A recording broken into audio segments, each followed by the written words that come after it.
Alrighty, sir. Let's go ahead and open SheetCam here.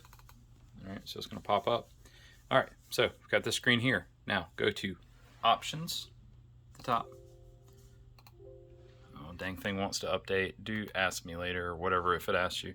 All right, so Options. We're going to go to Machine. All right, and then we're going to go down here. We're going to go to Post Processor. And all we need to verify is that the post processor is MP1000 torch height control edited. And you'll find that in this list. I think we spoke about that. Anyway, so that's just double checking something. It should already be in there. If you've downloaded SheetCam, you want to have that post processor. All right, so now right click on your mouse here. All right, new part. And then your buddy, if you know about computers, so you know that your zip drive will be, one of these. I'm actually using this through my downloads. Regardless, you just need to find the DXF file, right? So this is a DXF file, and double click on it. You say, hey, I want to open that. So open. All right, and then it's going to ask you these questions. It's going to ask, where do you want to put it on the table, all this other stuff. Just hit OK. All right, that should already be set up. All right, so I'm going to zoom out, and there's my angle plate. Right, and this is what the drawing looks like. Now what I want to do is I want to add an operation. So I'm going to click on Contour Tool, and sometimes it'll be up here, right? But you click on Contour Tool here, go down here, right click, and then you're going to Plasma Cut. All right, then you're going to tell it what you have. Right, so you're going to tell it what layer, which there's only one layer, which is 0. And then you're going to go to your tool.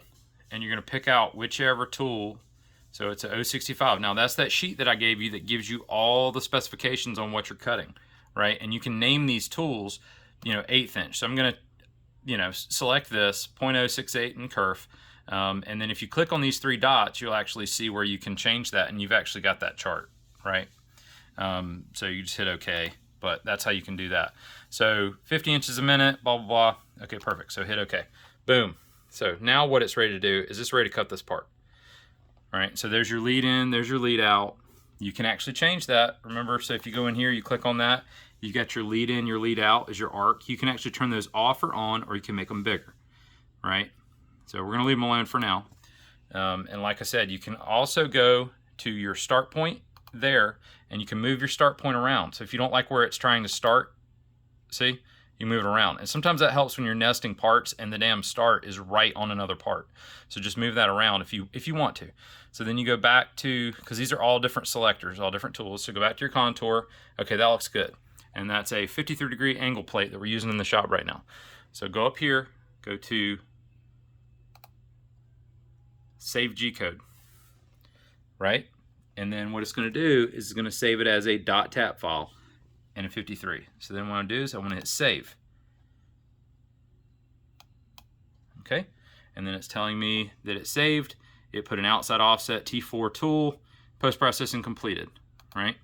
And then what you're going to do is you got to figure out where you're saving these parts to, right? So depending on how you have it set up is where it's going to be saving these files to, if that makes any dang sense. So if I go to here and I bring this up, it's going to show me, actually I'll scroll up on this tab right here. It's going to show me my quick access, which is stuff that I've recently looked at. If you look here, it says my recent files, 53 angle.tap, right? Tap file. Tap file is what you're going to take, put on your zip drive, and then take to your plasma table. Plug that into the plasma table. I don't have Mach 3 on our new table, so it won't really help me to show you on that one. But you say load G-code, remember that? So you load G-code and you select this file or whatever file you're trying to cut, and then that'll load it up. And then you start your machine, you zero everything, and then you hit run. And that should be it. And like I said, just let me know if you have any more issues, and I'll go over this or certain parts that I glossed over that you don't understand. Just let me know.